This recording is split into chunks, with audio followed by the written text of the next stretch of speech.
Yes. Okay, Rabbi, whenever you're ready, and whenever you want me to move the thing, thing, just let me know. Icon there. Yeah. I'll let you know. Okay, I'll say a few words before that. Okay. And then we'll get into it. All right. Okay. Well, I'm in Jerusalem. And as someone pointed out when we were schmoozing for 5 minutes before the call, you all know that I grew up in Miami Beach, Florida, which was then just a hotel. I grew up in the basement of the Fontainebleau Hotel. In fact, today I just read online that Stephen Muss died at the age of 97. Yep. Oh, wow. He used to own the Fontainebleau Hotel, was a good friend of my parents. Oh, yeah. And on the way, we lived 3 blocks from Temple Beth Shalom, and when you walked to the synagogue, there was a Muss Park there as well, probably named after his father or something, who I read today was also a Stephen Muss. Anyway, so I appreciated when Joseph Jacoby started the conversation saying that he remembered my father and in his day in the It's all right. 1944 to 1984 Temple Beth Shalom. So it was a good run. Yeah, I'll say. And I grew up in that synagogue, so I'm officially what they call a RK, a rabbi's kid. And the Christians call it a PK, a preacher's kid, but whatever. Anyway, I'm very happy to talk to this group. I had some very good conversations with Iqbal over the summer, 2 very long conversations for some of the research he's doing, and I watched him sitting with his blanket in his home, which is freezing cold air conditioning in the middle of the summer. It was a little odd, but it did remind me of what it was like to go to a restaurant or a synagogue in Miami in the summer, where you needed a coat because it was so cold. Anyway, I appreciated those conversations, and I appreciate greatly what you're doing in Miami with this Jewish-Muslim dialogue. I was thinking about it just before I started. You know, of course, when I grew up, there were no Muslims in the world. Right. We'd never heard of them. And I went to Brandeis University, which had 3 chapels. You went also, right? 3 chapels, right? Protestant, Catholic, and Jewish. So we hadn't heard of Muslims then either. And I once had a group that came to Israel, I guess it's 9/11, and it was led by a Christian woman. And she said to me, now since 9/11, we've now finally heard of Islam, and we have to start learning about it. So that's a while ago. But anyway, I think this is holy work that you're doing, and I'm really, I'm glad you're doing it. And I will talk during my conversation about some of the work of Jews and Muslims we did in Israel over the years, because I think there's a lot to learn from that. Okay, so Iqbal asked me to share something about the work I did in the field of interfaith dialogue and peace building over about 30 years here in Israel. So before I get into the PowerPoint, I'll just share a couple things with you. First of all, I think it's an introduction or an afterword, there was a biography written about my father in 1996, the year he died. In it, I wrote, I think, an afterword in which I said, the reason I moved to Israel is because I took my father's sermons too seriously. And so I moved here, it's now 46 years ago, 1979. So I've been here quite a while and been through a lot of the ups and downs of Israeli life. This isn't the first war I've been through. It is the worst, but it isn't the first. And I will share some of that with you in a couple of moments. My first job in Israel was in Jewish Zionist education, where I worked with Israeli youth trying to figure out what it means to be Jewish in the Jewish Zionist state of Israel. And that was quite interesting work. But then a few years later in 1988, I and a few other people, I'm sorry, wrong year. 1991, I and a few other Jews and Christians founded this organization. You can see the title of it on the PowerPoint. It was called the Interreligious Coordinating Council in Israel. And it was an organization, it was a kind of umbrella organization of at its height, about 70 different groups in Israeli society, Jewish, Christian, Muslim, universities, museums, mosques, synagogues, all kinds of people and institutions who shared the common goal of trying to learn about each other and learn to live with each other within the state of Israel. So most of our work over those 24 years that I worked there was in the field of sometimes called Arab-Jewish coexistence, other times called interreligious relations in Israel. It was with Jews and Arabs inside the state of Israel. We did a little bit with people in the West Bank and East Jerusalem, but it was not the essence of our work. So we founded this organization in January 1991.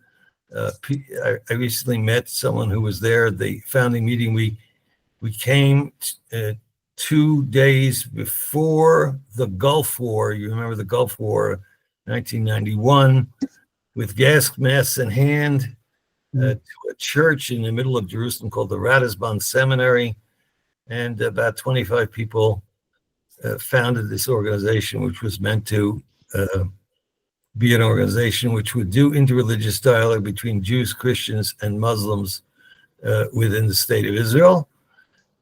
And as you'll see in a few moments, we grew up, the organization, grew up during the period of what used to be called the peace process. Some of you may remember such a thing. Some of you may have forgotten it. It's been a while. But in the 1990s, throughout the 1990s, as I'll show you in a minute, we had a very active peace process in Israel. So we grew up in the Oslo period, and therefore we, over time, did interreligious dialogue and education in the service of peace. So our dialogue wasn't just dialogue for dialogue's sake, or it wasn't community relations. It was in a particular context, which we'll talk about in a minute. Okay, you can go to the next slide. All right, moving along. I can't do it, I don't think. Iqbal, are you with me? Next slide. Do you see it moved or no? Didn't see it move, no. Didn't move. Didn't move yet. There you go. There, that one. Yeah. All right, fine. Stop. Okay. Okay. So, I'm an AI assistant helping Joanne Koren take notes. Wow, AI. Okay. I could probably I'm sorry to interrupt. I don't know why I have it. Our friend Maddie Anderson somehow gave it to me about 1.5 years ago, and it gets on meetings and takes notes. It's all right. Okay. It will soon replace all of us. It's okay. I don't know how to stop it either. Okay. So I'm going to do this talk in 3 parts. And after each part, I'm going to stop and take any questions that you have or any comments you want to do along the way. Okay. So the first part is going to be what I call the context. The peace process, it's now more than 20 years, it's more like 30 years by now, or even more. And I'll give you a very brief history, which probably most of you know, but I'll do it for a particular purpose. Then I'm going to talk to you about how we approach dialogue and peace building and the model we developed over many years. And then the third part will be a little bit about peacemaking and peace building politics and NGO work and how they two together. And I like to raise the question, is peace still possible or not? Okay, so go ahead. Go one more. Okay, 1 minute. Let me see. Hold on. Go ahead. Another one. All right. So I'm going to give you just a little bit of historical context.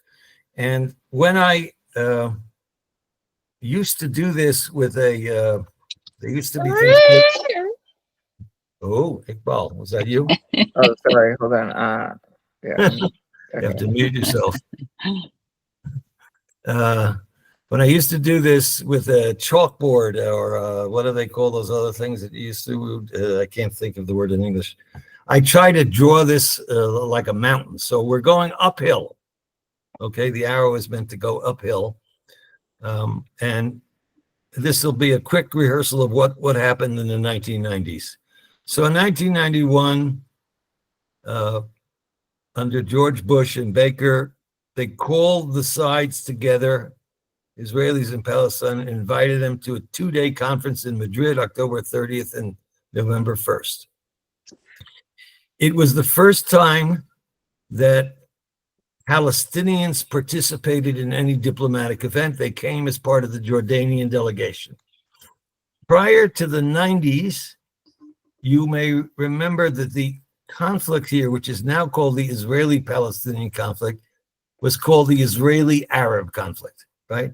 Because we fought conventional wars with Arab countries, right? So we had the wars with Egypt and Syria, Lebanon, the 48 War, the 56 Sinai War, the 67 War, the War of Attrition, 73 with Egypt. We had all these conventional wars, and for a long time, the Israel governments, under many leaders, including mostly labor leaders, denied the existence of what we now call the Palestinian people. All that began to change in the 1990s for a variety of reasons. And so after the Madrid Conference, the next big breakthrough was called the Oslo Accords. I'm sure you all remember it. There's already been a play and a film, and the Oslo meetings were hosted by this famous Norwegian couple, the Larsens, who were diplomats, and a bunch of Israeli negotiators from the foreign ministry sneaked off to Oslo and other places in Norway for 10 months during 1992 and 93. Nobody knew it. It was before WikiLeaks, before social media, in the old days when you could keep secrets. And then one day in the summer, like July or August, we in Israel and everywhere else in the world heard that the Israeli and Palestinian negotiators in Oslo had reached an agreement which they called the DOP, Declaration of Principles. Okay? And this Declaration of Principles announced that for the first time, the Palestinian people and the Jewish people agreed to recognize the existence of each other. They agreed to solve the conflict through talking, through negotiations, through diplomacy. They agreed that they were going to do it through making compromises, and they even agreed that this was going to lead to a historical reconciliation between the two people. I'm sure most of you watched the signing on the White House lawn with Rabin, Arafat, Shimon Peres, and Bill Clinton, of course, who was the master of ceremonies on September 13th, 1993, was a very famous day in our lives. It was signed with great fanfare.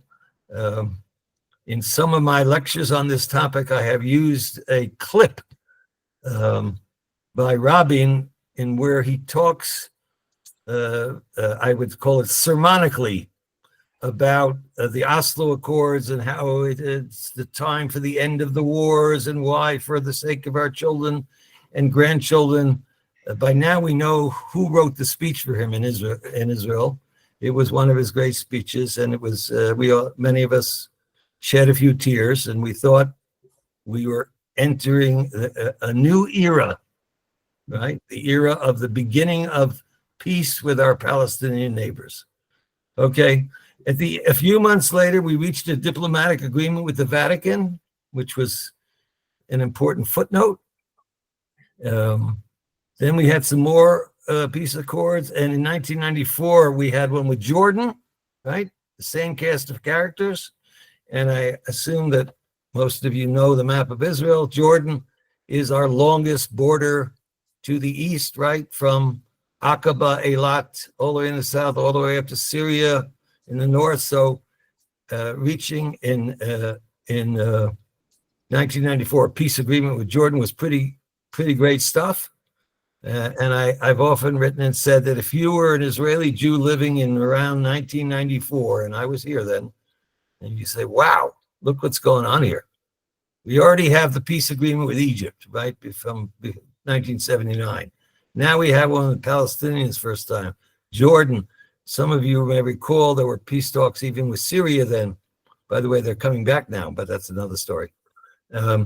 So you say, wow, the Messianic era is upon us. I mean, we're making peace with all our neighbors. We were feeling pretty good for a while, for a year or two or three. And then in the fall of 1995, Prime Minister Rabin was assassinated, a terrible day in our history, by a Jewish man, Yigal Amir, who's in jail for life, who spoke to his rabbis, not the rabbis in Miami, his rabbis, right? And he said, this is Din Rodef. You have to go after anybody who's willing to give up any part of the land of Israel. You should kill him. And at a peace rally, a famous peace rally in early November 1995, Rabin was assassinated. And some people have said that effectively that was the end of the peace process. I don't agree. I've always said that it was severely wounded because in a practical sense, Shimon Peres took over from Rabin and kept the process going. And even in 1996, when Mr. Benjamin Netanyahu was elected for the first time, he signed a peace agreement with the Palestinians in 1998 called the Y River Memorandum. Y River is a Aspen Institute place outside of Washington, D.C. And I have the pen. This is the pen that Bibi used to sign the agreement. And when I see him next, I'm going to show it to him and say, remember, you did it once. You can do it again. If you have the will, Herzl said, there's a way, right? So even Netanyahu was convinced by Mr. Charming Bill Clinton in those years to go along with something. And then we had a period where there was an election. Netanyahu was, shall we say, unelected. We elected a Labor prime minister for a while. His name was Ehud Barak. Ehud Barak, if you recall, was of the same character, same genes as Yitzhak Rabin. He'd been in the military. He was chief of staff. He was minister of defense. So the same logic was that these, just like Rabin wouldn't sell Israel down the river from the point of view of security, so Mr. Barak knew what he was doing. And in Clinton's last year of his 8 years, he summoned Prime Minister Barak and Arafat and their teams to Camp David, which is, we call it Camp David 2. You recall Camp David 1 is Begin, Sadat, and Carter, right? 1978, I think it is. Okay, so this is Camp David 2, and they all go there. And I remember clearly to this day, there was a headline in one of the Israeli newspapers that said, "End of conflict in sight." That is the, we'll call it the pshat, the politicians at the time were saying, we have all the information and we have the will to resolve it now. And Clinton very much wanted this as his legacy. So there was a lot of pressure to finish it off. And they met there from July 11th to 25th, 2 weeks. Some of you may recall there was a famous picture when everybody was about to go home and give up and everything. And then there's Clinton pushing Arafat and Barak back into the room. Just another day or two. We're so close, so close. Okay. And so we had great hopes in the year 2000 as the culmination of the decade of the 90s that a peace agreement was in the works and was possible. Okay. What happened? As you know, it didn't work. Okay. Next slide, please.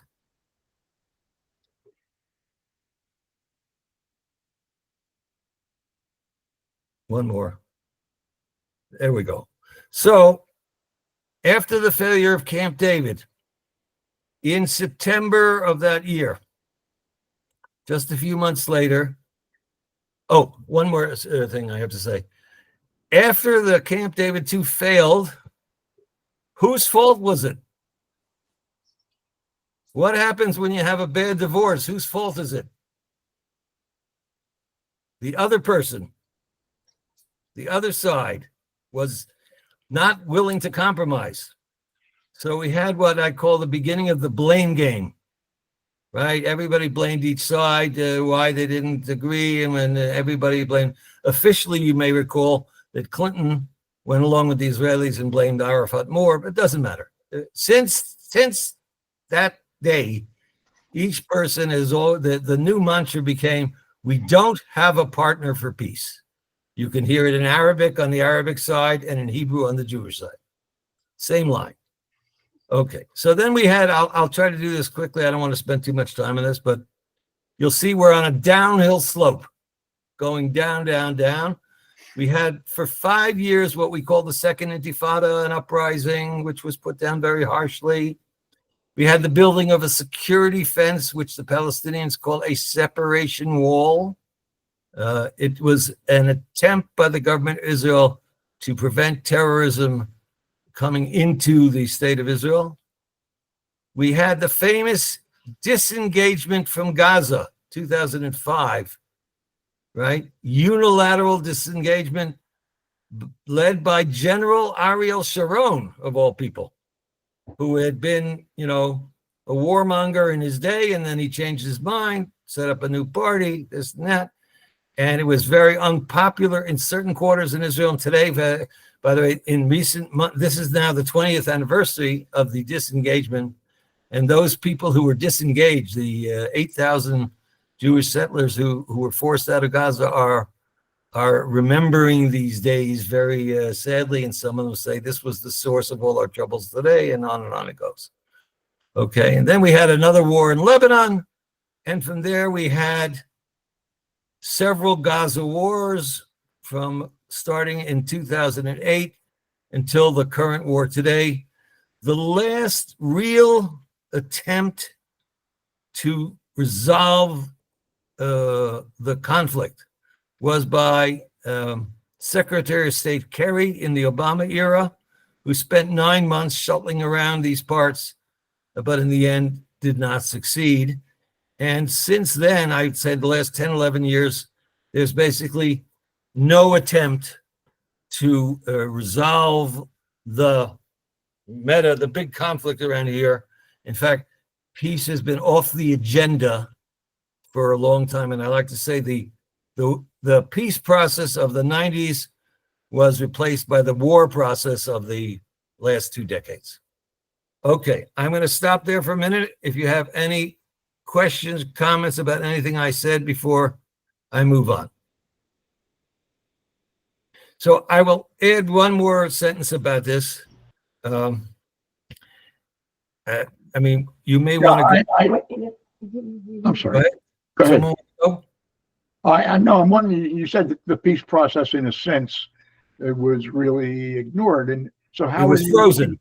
So how are you looking then at the Abraham Accords, etc.? Okay.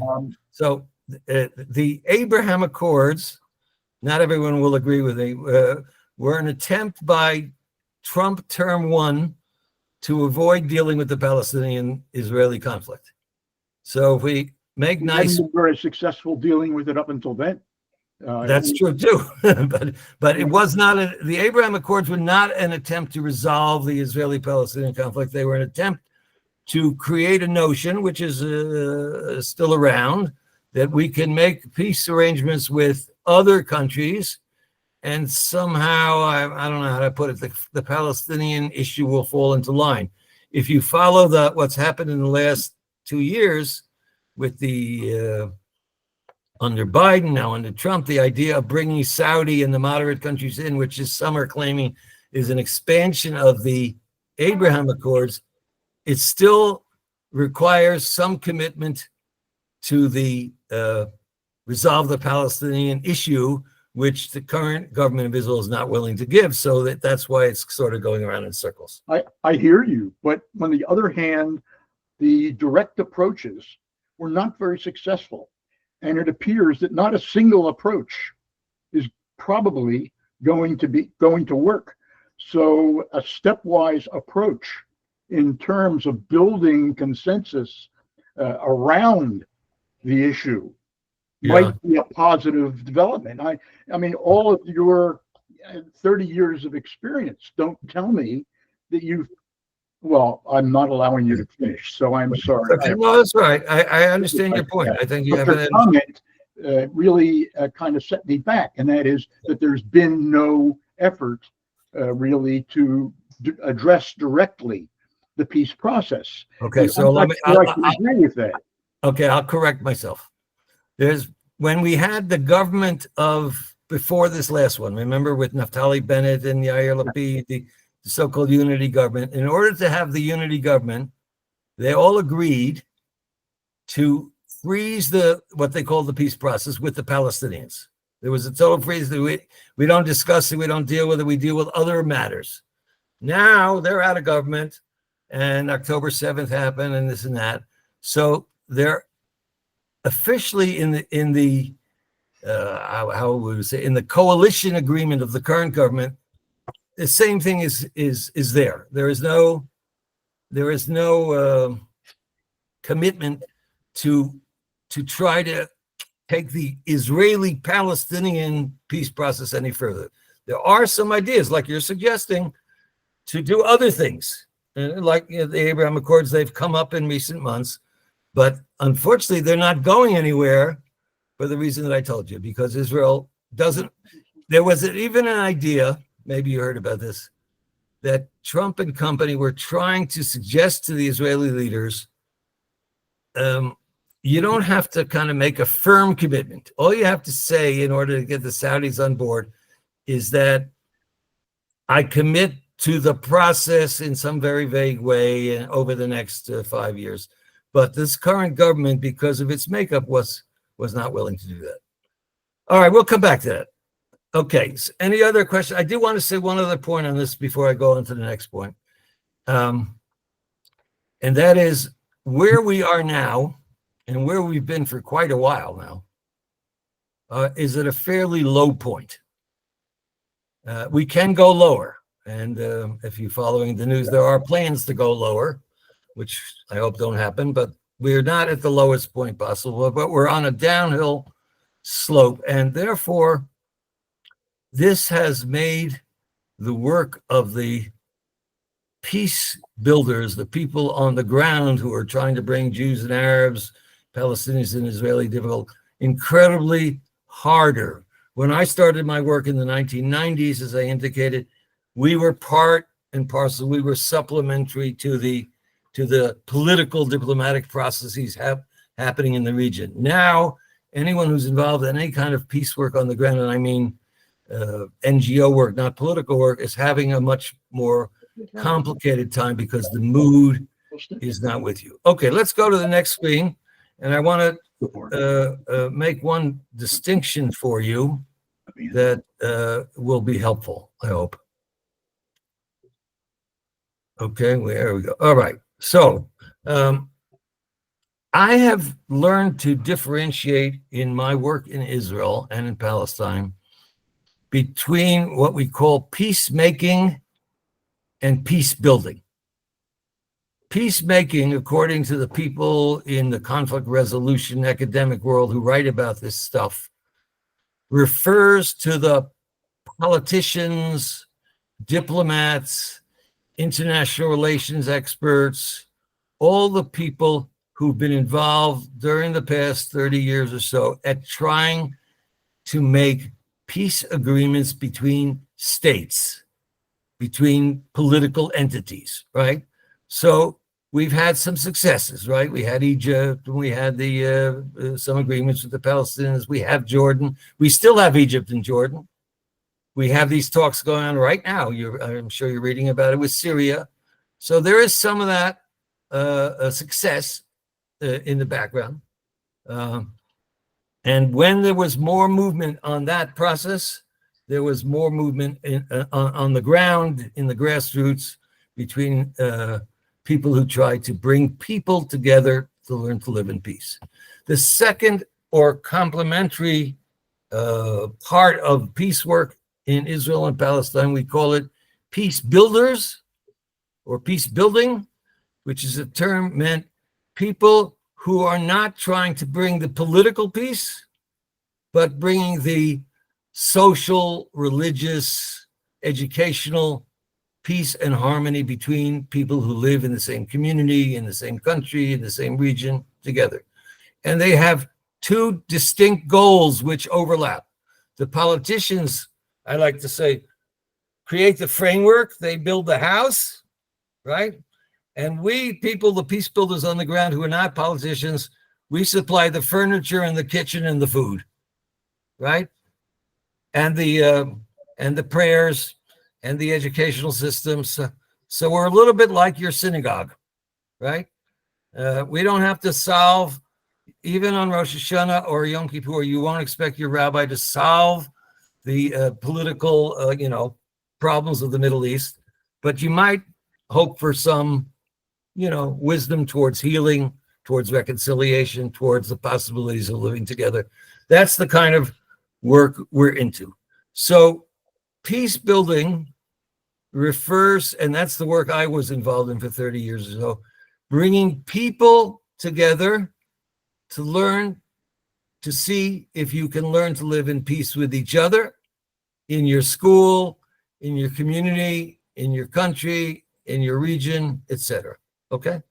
Now, before I say a few more words about the model we developed, I just want to give you some general background. We brought together in dialogue for about 25 years Jews and Arabs, okay? Palestinian Arabs, Israeli Jews, okay? Jews, as you know, are a diverse group of people. We have Reform, Conservative, Orthodox, Reconstructionists. We have Zionists and non-Zionists. We have cultural and secular. So we have great diversity among us, and we tried as much as possible to bring that diversity to our groups. The Palestinians who live in Israel and the region are mostly Muslim, Sunni Muslim. They're all Sunni Muslim. We don't have any Shiites here. And most of the Arabs or Palestinians inside Israel, or even in the West Bank, and certainly in Gaza, are Muslims, okay? And then there's a small Christian minority among the Palestinians. So within Israel, you have about 180,000 Christians out of 2 million Arabs in Israel, approximately. So when I say Arab, I mean not only Muslim. I mean Muslim and Christian, and even Druze. That's a little bit too complicated right now. Okay, so we brought together people from 2 nations and 3 religions. The 2 nations or peoples that are trying to figure out how to live together around here are the Jewish people, Am Yisrael, and the Palestinian people, right? The Amma Palestini, the Palestinian people, who since the early 90s have been trying to figure out how to share the land, okay? Not everybody is along on this group. On each side, we have had rejectionists who don't want to share the land, the kind of the all or nothing group. We have it on the Jewish side. We have it on the Palestinian side. But the majority of people used to be those who wanted to figure out with think tanks and diplomats and mediators how to live and share the land one with the other. Okay? So our target audiences were not politicians. We worked with clergy, local clergy. That would be qadis, imams, rabbis, Christian ministers. We worked with educators, with youth, with college students, and with women. We had 5 target audiences over the years that we brought people together. We ran small dialogue groups of 15 to 20 people where we would recruit people to join a dialogue group for a year or 2 or 3. The longest we ever did was 5. And in the recruitment process, we would tell you that this is not going to be an easy process. It's going to have ups and downs, and we don't control all the variables because there's a lot going on outside. But we hired professional facilitators who could facilitate dialogue between people who are not used to talking to one another. So you needed to get good facilitators who were very patient and knew how to bring everybody into the picture. And you needed to prepare the converts for the process. It's going to be hard. You're going to hear a lot of things you're not used to hearing. You're going to think the other side is wrong because it goes against everything you've heard of your whole education, your whole media life, everything else. But you have to learn to be able to listen and hear the narrative of the other. Okay, so we did long-term dialogue. Over my years, I've often been on Sunday morning programs in synagogues and other places where I do a nice show. I get a Muslim friend and a Christian friend, and we talk about the dialogue, but we don't really do it. You follow me? We talk about what we did. That's not dialogue. That's, I don't know what you want to call it. Information. I don't want to be cynical and call it entertainment. It shows the possibilities of cooperation. But by me, dialogue is a long-term process which involves what we call compassionate listening to the other and knowing that it's going to be a hard road and listening is always hard. So we do a lot of training in dialogue. Okay. So we developed a process that had 4 parts to it. The first thing we did when we brought people together, whether it's youth or college students or women or rabbis and qadis, is we got people to meet each other on a personal basis. I once went to a seminar early on in my career, and they brought in a consultant from the State Department in America who'd done some of this Israeli-Palestinian work. And he said, you know, the early groups, they used to start with history. Who shot first on 1948? Who is the instigator? You know, all that kind of stuff. And by the end of the day, everybody was screaming at one another, and everybody concluded that you had the wrong version of history. So we don't start with history. We start with, who am I? Okay? And we teach people that everybody in the group is speaking I, not we, not what your prime minister said yesterday or your president or your politicians. What do I think about this? Who am I? Now, what I can tell you is that I'll give you the example of youth. Youth in college or high school, when they meet each other for the first time in dialogue here, they come with tremendous apprehensions and stereotypes about the other. So if I invite you and your Jewish kid to a dialogue with Palestinian youth from the other side of town in Jerusalem, what is your preconceived image of Palestinian youth? What are you thinking?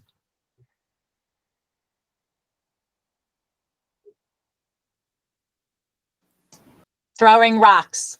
Throwing rocks. Intifada 1, Intifada 2, terrorists, suicide bombers. Bus bombers, lack of information. Lack of education. Lack of education. Yes, okay, that's the problem behind it. But the media stereotype for young Jews of Palestinians, the shorthand is they're all terrorists. Conflict. Okay. Okay. They are terrorists. Now, if I bring the Palestinians and I say, you're going to meet some Jews for the first time in your life, what are they going to tell me? Who are these Jews that I'm afraid of meeting? Privileged. Oppressors. Oh, oppressors, occupiers. Conquerors, occupiers, yeah. Right? Soldiers. When's the last time I met a Jewish fellow? At the checkpoint. And he wasn't in a dialogical mood. Right? He was checking to see if I had a bomb in my coat. Religious zealots. So the stereotypes here, when we begin dialogue, are very serious. You don't begin at 0, just ignorance, right? You begin minus 100 because of all the wars and violence and terror that's gone on for so many years.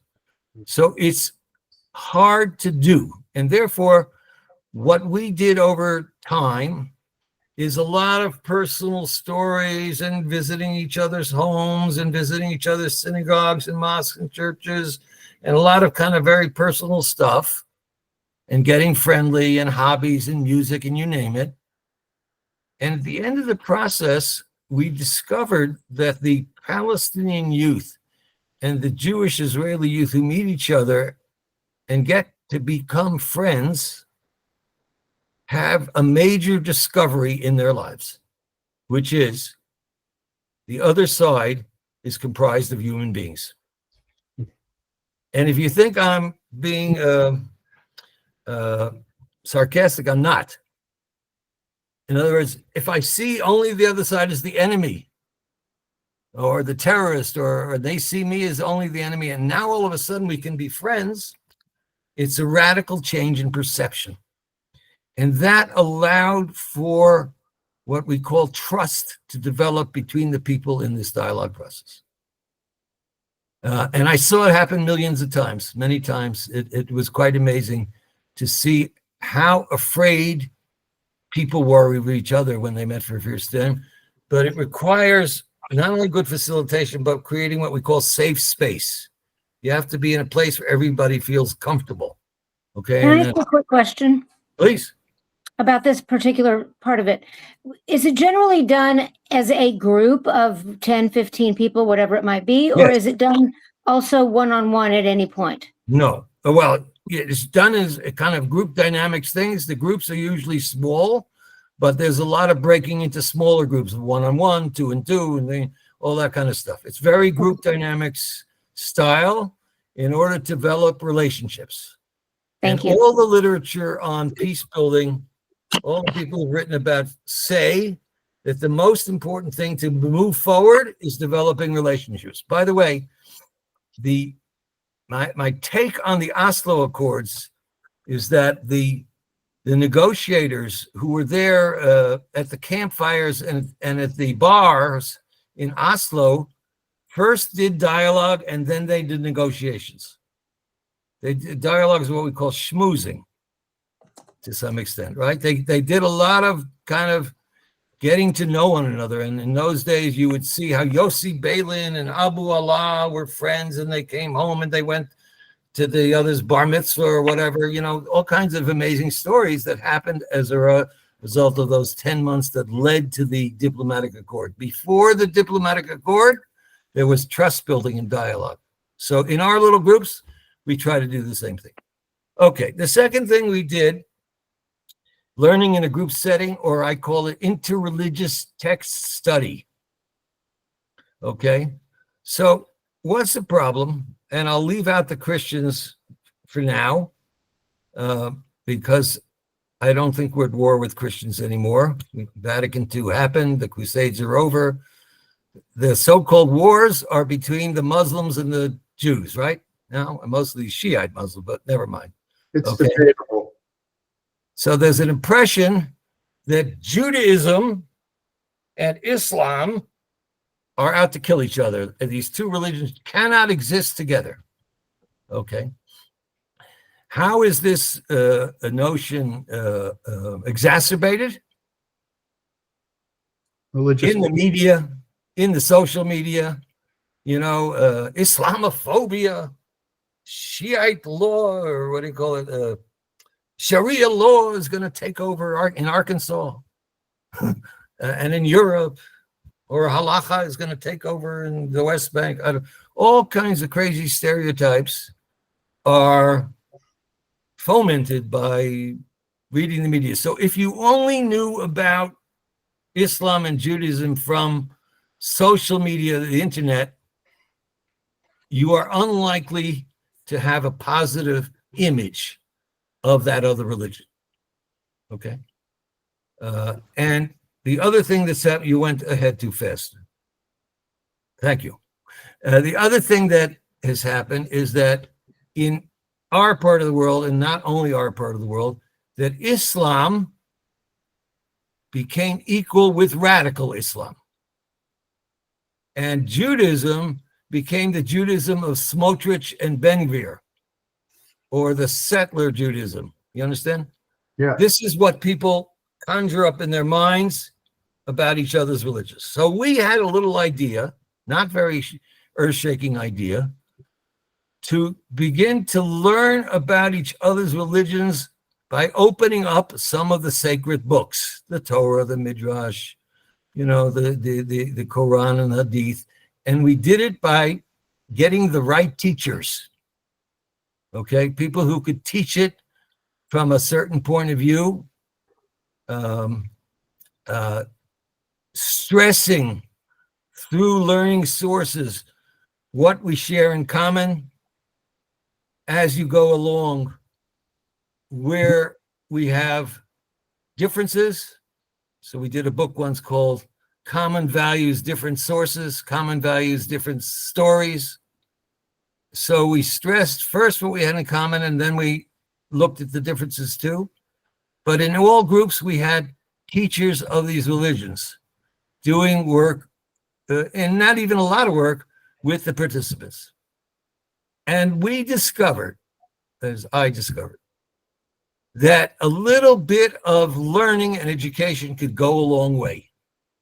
And the conclusion of the people who participated in these processes was, wow, these religions are not at war necessarily with each other. And I had no idea. These religions have an awful lot in common. I don't know how much you've begun studying in your group, Judaism and Islam, how much they have in common in so many ways. And it's not all jihad, and it's not all terror, and it's not all this and that and all the other. So a little interreligious text study with the best teachers we could get created another level of trust. I can now talk to Palestinian Muslims and Christians, but now we're talking about the Muslims, without fear that these people have ideologies that are incompatible with mine. And that was a major, major discovery, particularly for people in Israel. And if you want, during the question period, I'll go into that more. We discovered that within state of Israel proper Israeli Muslims are much more moderate than the Muslims in the West Bank, in Iran, in the neighborhood. And we can talk about why, but it was a very interesting discovery for me. And to this day, I've maintained some of those friendships. Okay. The third thing we did was to talk about the contentious issues, or what I call the core issues of the crisis, of the conflict. But we set certain rules. You have to do it what I think, what I feel, not what my prime minister said yesterday when he was spinning some story, or what your prime minister said, or what whoever. Okay? And so people, because they already had two levels of trust in their system and several months down the road, were able now, we felt, to share difficult stories. In my village last year, the Israeli army came in the middle of the night and did this and this and this. In my Jewish town, there was a terrorist bomb last year, and this and this and this happened. Okay? And people could share personal stories of pain that came as part of the conflict. and other kinds of stories, whatever their narrative was. And what came out of this was what I call sensitivity to the double narrative. Meaning, if I've been in a dialogue group for a year or 2 or 5, I now know that there is such a thing as a Palestinian narrative of the conflict. I cannot say it doesn't exist. I don't know a lot about it, but I know a little bit about it, and I know it exists. And if I'm Palestinian, I know that there's a Jewish Zionist narrative, that the Jews have a connection to this land and they came back for certain reasons. The basic Jewish narrative, I'm familiar with it now. Okay.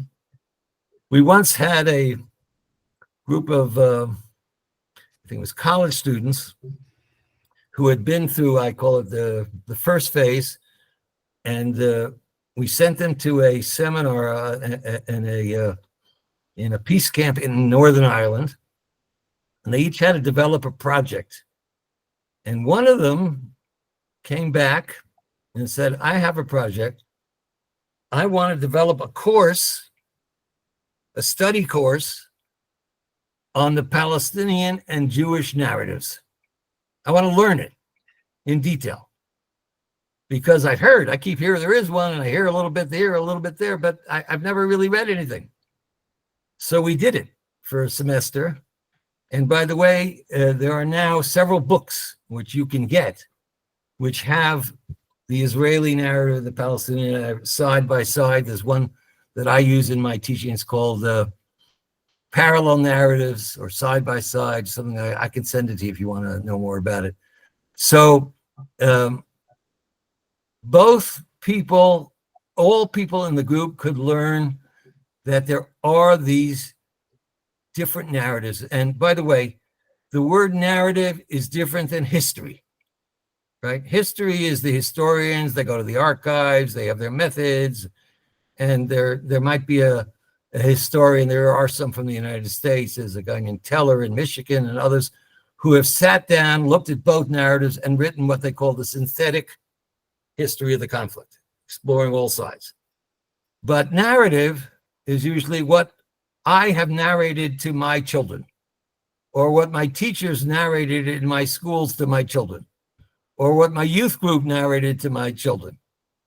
Narrative is very subjective, avoids a lot of the facts that we don't like, and each side has their own narrative. And for the most part, in our conflict, as in most other conflicts, we only know our own narrative, if we know it at all.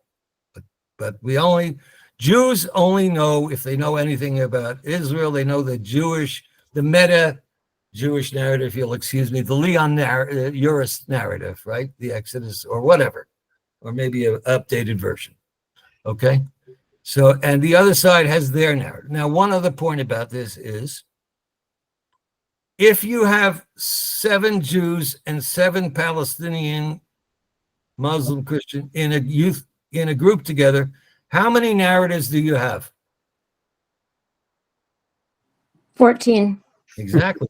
14 at least. The Jews, some of them have 2 themselves. And they're arguing with each other by themselves. You know, I think one day I think this, then I heard that. You know, like in the Talmud, right? But at least 14, which means there are, in fact, multiple narratives. But we don't want to go there right now. It's a little too complicated. But if I'm in a group, I will know that there are multiple narratives. If the organizers brought diverse people. Okay? So I learned to understand the narrative of the other, not necessarily to agree with it. I certainly will not agree with everything in it because, you know, it goes against my whole life. But I will understand it, and believe me, in my own life, if it's been repeated many times, you understand it a little better every time. Okay, and the other side begins to understand you, and you know that can lead to some positive things. Now, the last thing we believed in, and then I'll take a breather and answer your questions. We had a expression, slogan, kind of we developed, and we said, dialogue should lead to action. I've been in a process for a year or 2 or 5, I have gone through some personal transformation. I'm a different person. I have a different headset. I have different sensitivities than I did before I started this. What am I going to do about that? Right? Am I going to take it back to my synagogue, my mosque, my church? Am I going to take it to my youth movement, my school, wherever I come from? And people come from different settings. Am I going to bring it back in some way? Or I might take it to my demonstration tomorrow, in downtown Jerusalem. I don't know, or Tel Aviv, or wherever. Okay, I might join Peace Now because of it, or Peace Later. Peace Later is the new movement I'm starting. Everybody's joining. It's the largest movement in town now. So we had a slogan: dialogue should lead to action in small, medium, or large ways, depending on where you come from and what your abilities are. Now, here I'll reveal a little secret. I learned as an observer and an analyst of these processes that last part was very hard. Got harder and harder because the outside world was not ready for it. I had a famous case of a group of rabbis and imams met 5 years. And then the rabbi invited his good friend, the Muslim guy, to his yeshiva. But he didn't prepare the groundwork. And his students attacked the Arab guy so badly that he left and was insulted. So we learned that a lot more work has to be done on how you move from dialogue to action, because here I was in this bubble, right? I was like in a good therapy group. And now I have to go face the real people. It's a lot harder. So one has to think more. I learned about this process, but I think the notion is still correct, that everybody should commit to taking some kinds of actions, because the concept is lots of all actions, small actions, have an impact in the long term. Okay, I'm stopping there. Any questions about what we did? Joseph, Jacoby. Yeah, I'm going to start right where you ended. In your fourth step, the 4-step model is taking action. Yeah. If you could illuminate and shed some more light on the idea of what those actions might be. Oh, okay, sure. That would All be right. So I'll give you some good examples of actions that worked, and then rather than what didn't work. So we had a group, it was fascinating. This is a story in itself, of Orthodox rabbis and imams, qadis, and Christian leaders that met for 5 years. We called it Kedem, Kol Dati Mifayes, Voices of Religious Reconciliation. And after, I think, the second year, when they had made a lot of progress among themselves. Oh, no, I'm sorry. After the first year, which included a 1-week dialogue in a country of conflict. That country happened to be Northern Ireland. At the seminar in Northern Ireland, one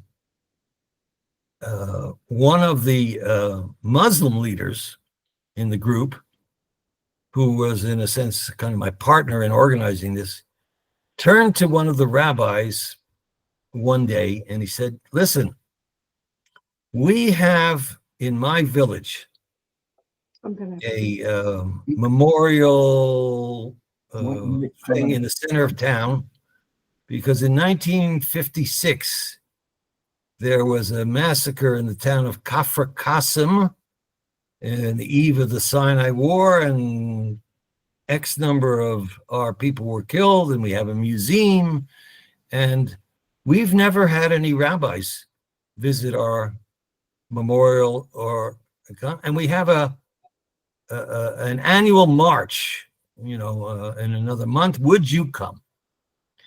And the rabbi turns to his other friend and he says, "Well, depends, maybe." And he says, "Well, I don't think we'll come to that because we're afraid of political things and maybe we'll be used in certain ways.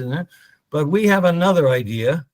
We'd like to make a visit just by ourselves to the memorial in your town and to the community center where the museum is. And a few months later, they did that.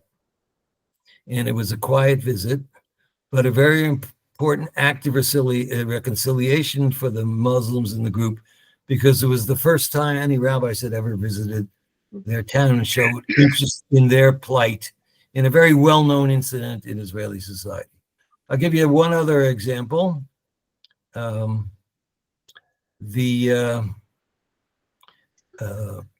same group or something. had another rabbi who was involved in education, and he was involved in a teacher training seminary south of Jerusalem.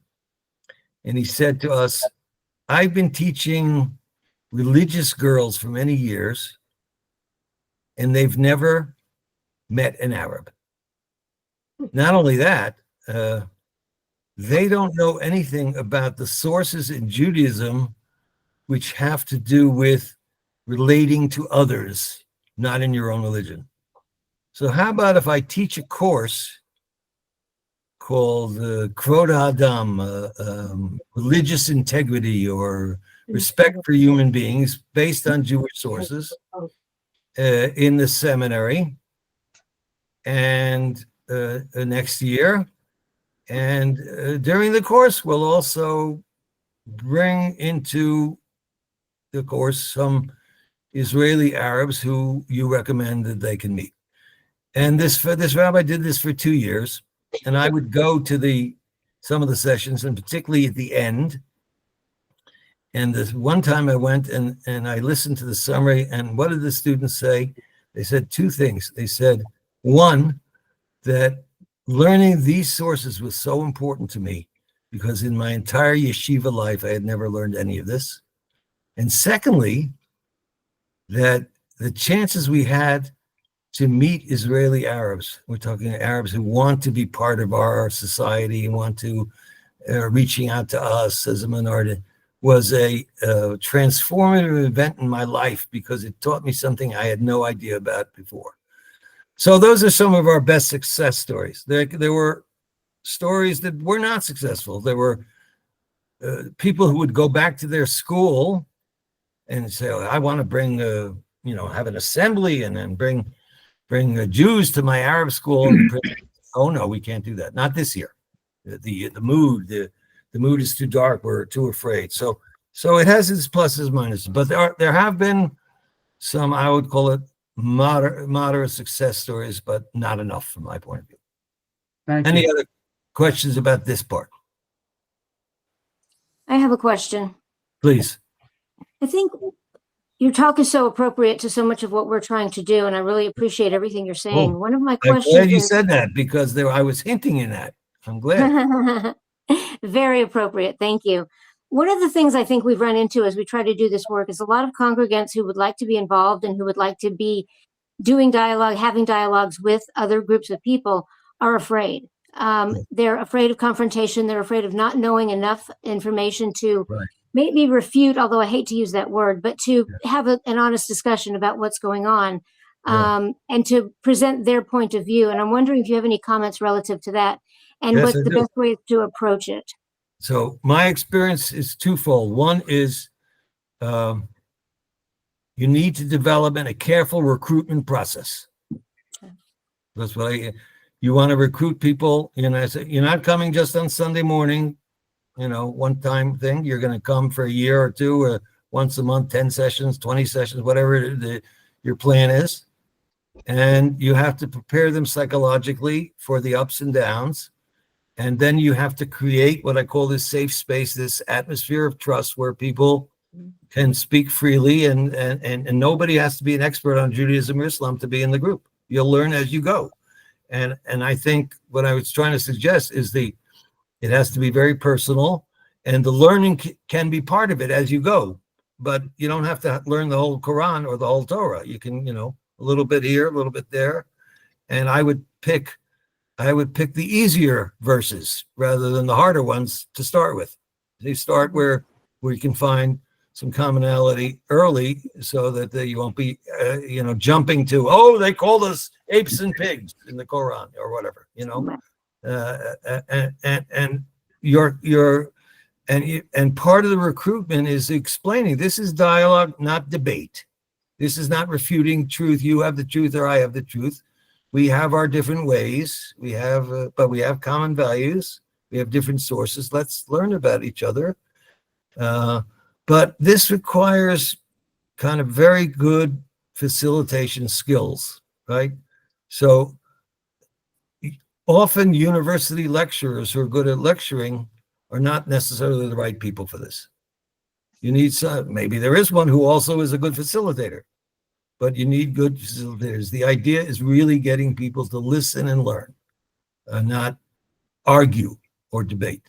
And that, there's a whole thing that goes along with that, sort of the preparation before you start and even kind of the orientation. So we used to, for example, we used to do like, we'd invite people to a process and we'd do like a workshop. And I used to joke, we would filter out the monologuers and send them to the university. University, you can learn comparative religion, right? You can go learn a course in Judaism, Christianity, and Islam. It's all very intellectual, but there's supposed to be no affect. In a dialogue group, there's affect. And when I do a dialogue group, I say always, how do you feel? And then what do you think about? I usually start, how do you feel? Because I want everybody to feel comfortable. I don't want, this is not for me an intellectual process where I learned an idea or two. That's not what it's about for me. How do you feel about what we did last week? So there are all kinds of things. It's about reflecting as you go along and this kind of thing. In Israel, by the way, we have a very highly developed thing of facilitation, group facilitation. People can go in these courses and become group facilitators. And so we were able to get really good people to do this. Often, by the way, my best one ever is I had a really good psychologist. A really good psychologist who really knew how to listen, get other people to listen, and to involve everybody in the process. So, Good idea. Or a social worker or somebody who's really good at that. Dialogue is different from monologue, and it's different than debate. And we have to say this is what it is about. So it's a little bit of training, and it can be done. And once you get there, and everybody's come for that, then you have a much higher chance of success of the group working. If I could just reiterate one thing you said I think is so important, and please correct me if I'm wrong, and that is the idea of recruitment, actually inviting people to participate and inviting them to make a commitment to a long-term, regular process. Long-term, regular process. Long-term, very important. A 3-session Sunday morning for an hour doesn't cut it. Right. Not going to work. A 10-session Sunday morning for 3 hours each might get you somewhere. Got it. And then if you did it over 3 years, it'll get you even further. Right. Yes, So please. The other thing that I personally find struggling with my beautiful Jews here is that they are sometimes reluctant to start with text. Oh. And so our Muslim friends are very easy to bring up a text, right? Iqbal and I have talked about this. When we start with a text, there's pushback from a text. They want to go right into tactical discussions.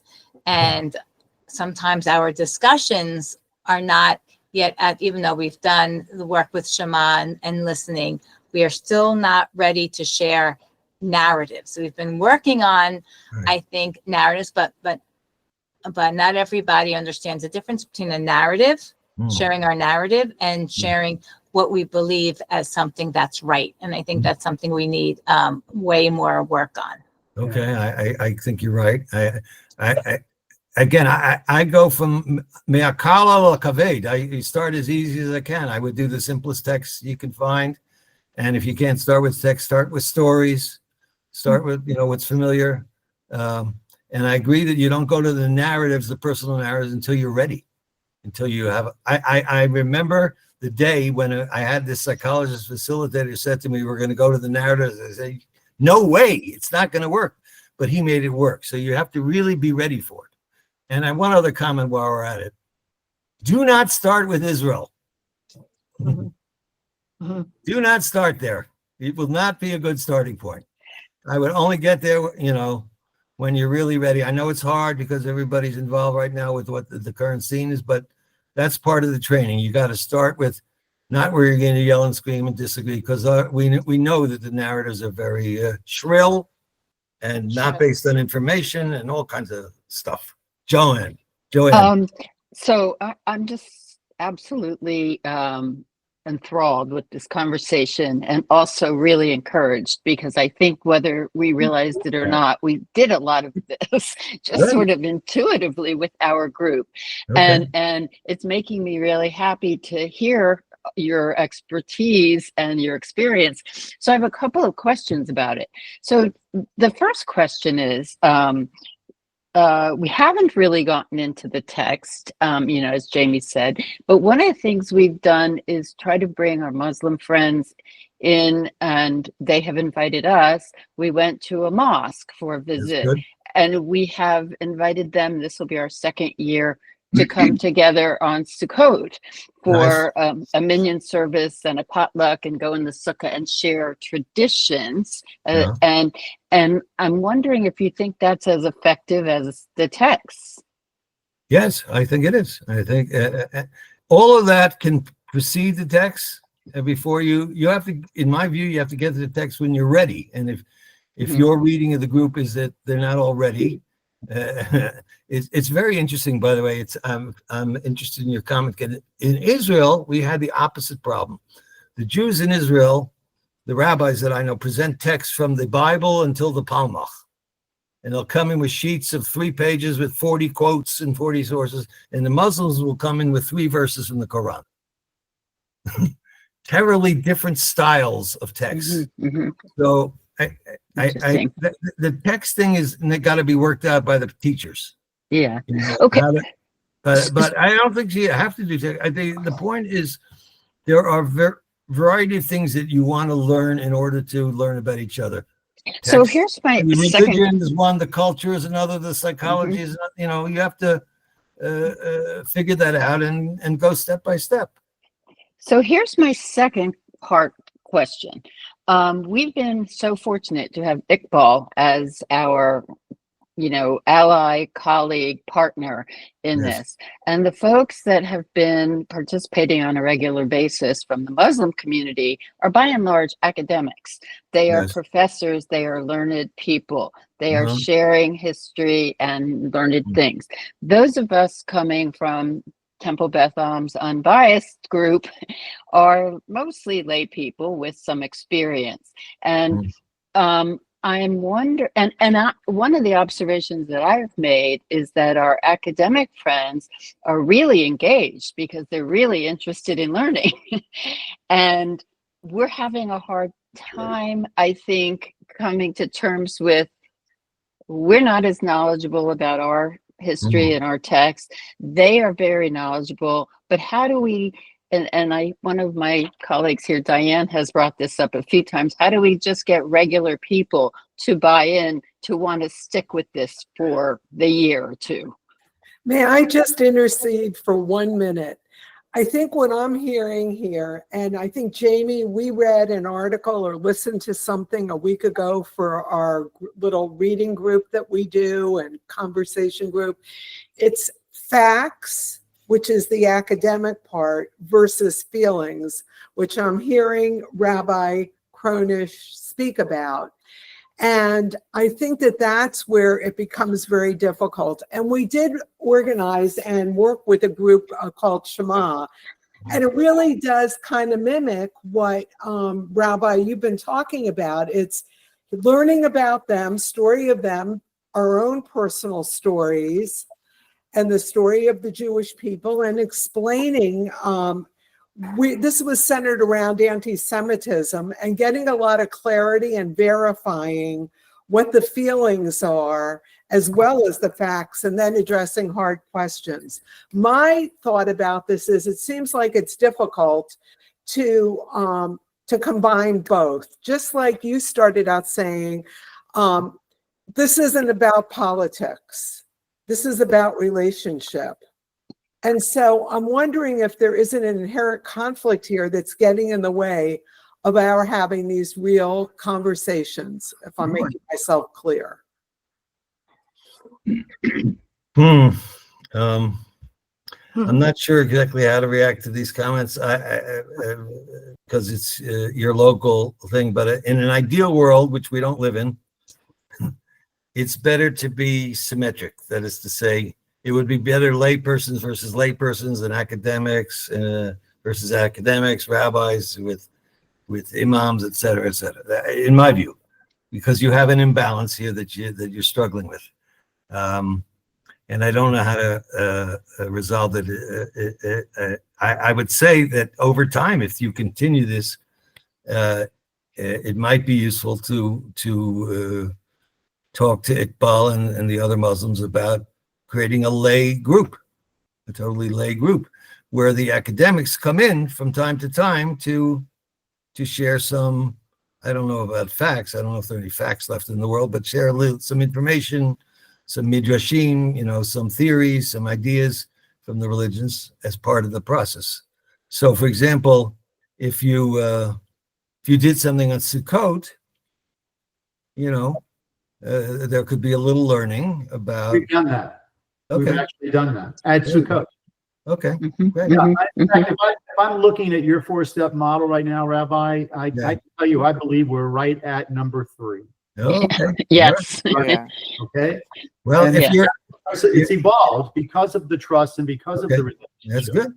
Okay, so that's why I wanted to get to you to elaborate on taking action. What are the next? Well, that's number 4. I think that the number 3 issue is very wide. That is to say, what I call critical issues for me here in Israel are different than the critical issues for you in Miami. Miami issues may have to do with local anti-Semitism and Islamophobia. You don't necessarily have to deal with the Gaza, or the Palestinian-Israeli conflict, although you might eventually. We're dealing with it. The diaspora Jews right now are really dealing with that on a day-to-day basis. Trust me. Absolutely. Okay. So, you're going to have on that issue, let's talk among Jews, diversity, right? Sure. You're not going to all agree on that. Absolutely. And that's a very useful thing for the Muslims to learn. Well, there's another piece of it, Rabbi. So this is a pretty cohesive group you're speaking with right now. Right? Those of us in this group are really committed. It's a year or two. How long have you been doing this? Well, we've been together 3 years, but with Iqbal, 3 years? 2 years, 2 With Iqbal. Okay. with Iqbal. So, but the rest of us have been pretty involved from the very get-go. And when we have things, yes, well, when anti-Semitism, how to make allies, how to deal with the divisiveness, what's happening in our world and in our Jewish communities. But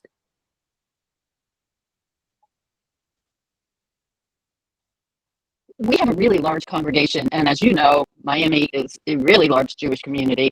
And people come when we have what we call our events. And we have hundreds of people come and support. And people say all the time, we had 250 people at our interfaith potluck service last year. And no, that was another just program. with another program we've done. I'm sort of getting involved in too many. We have too many things, but we don't have too many. We just have a lot. Some of those are actually action things, I would say. Okay. But here's the thing. People say, "Oh, I think it's fabulous what you guys are doing. I love to come and support what you guys are doing." And I say, become one of us guys. Come and join us in the talking and in the planning. Don't just show up and listen and go home. And that's been our huge, huge challenge, I think, both on the side of the Muslim community and the Jewish community. I understand that, because that's why I said before the phase of taking action. So you're saying one of your actions would be to bring in more people to the process. Yeah, that would be great. And you're saying, how do we do that? Okay. Yes. And I would say something like, if you don't have to accept this literally, that let's say at the end of another year, you're all feeling really good. And you say you made progress, you got into third phase, and you had these great, very interesting discussions about common issues. Then you want to develop some projects together. One of the projects may be starting another dialogue group next year and the year after. And that dialogue group could be more symmetric. And then you say, well, I had 250 people come to my event. So there are a lot of lay people on one side. Can we get, 10 lay people on the other side and start another group? And then, that's the way I would do it. In other words, I think we are trying to do that. okay. So Particularly about bringing youth into this. oh, I think okay. that's another Yeah, aspect. we're trying to break into those different areas, but it's a challenge. It is definitely a challenge. And all these things, youth, whatever, require, kind of developing a plan. Iqbal knows about these because he applies for grants and things, and you have to have a plan to what do you want to do with the youth and how much time you're going to invest in them and how do you get them and all those things. So that, it might take a year to develop the plan, and then the following summer to recruit. And, this is not an instant thing. This is a long-term commitment, and I'm getting the idea that you've been doing this for a couple of years already, and you can't just wave a wand and hope that youth will come, and you don't want them to come just for one session because that won't really do much. You want to No, develop. it won't move the needle, but it might begin something. And Okay, that's what All we're right. looking for. all right. Where you want to begin, and then where do you go? Where do you go from there? Well, I think if you can grow it, obviously. Yeah, right. But we're working with the Hillels now, and Uh-huh. I have a dialogue going with the rabbi at Hillel, Oh, nice. and Iqbal's helping out with the FIU side. Good. I'm trying to grow it. It's not easy. That's terrific. I apologize to the group. I have to go. All right. I think our time is just about up. Yeah, Anyway. thank you guys for coming. Really appreciate it. Toda rabah. And Thank you, Joseph. And thank you all for joining, and thank you, Thank Iqbal, you. Thank you guys inviting me, so and I much. wish you all the good luck in this thing. It's Thank you. it's great Thank you, work you're Rabbi. doing. Thank And you for hopefully I'll- sharing your wisdom with us, Rabbi. It has been really, really I don't know encouraging about wisdom, and but uplifting. experience. Yeah, experience and wisdom. Thank you Okay. so much. Thank you. Lovely to meet you all. All right. Thank you so much. Bye-bye. Take care. Bye. Bye-bye. Thank you, everybody. Thank you, Iqbal, for organizing this. Of Yeah, course, thank you, of course. Iqbal. And I missed whatever discussion you guys were talking about the next meeting, so somebody send it to me. I'll send an email. Well, just to keep you informed of how this is going, Iqbal invited us to his home for the next Right. one. So on the 30th, 30. September 30th. So Lovely, thank you. Bring a blanket. It's cold in his home. yeah. right. And Rabbi, when you are next in Miami, we would love to see you in It'd be person amazing. and join us. All right. We'll meet at the beach. Yes. Take care, guys. Thank you. Thanks, Bye. everybody. Thank you. Thank you all. Bye. Thank you. Thank you, All Iqbal. Bye-bye. Bye, thank you. Bye.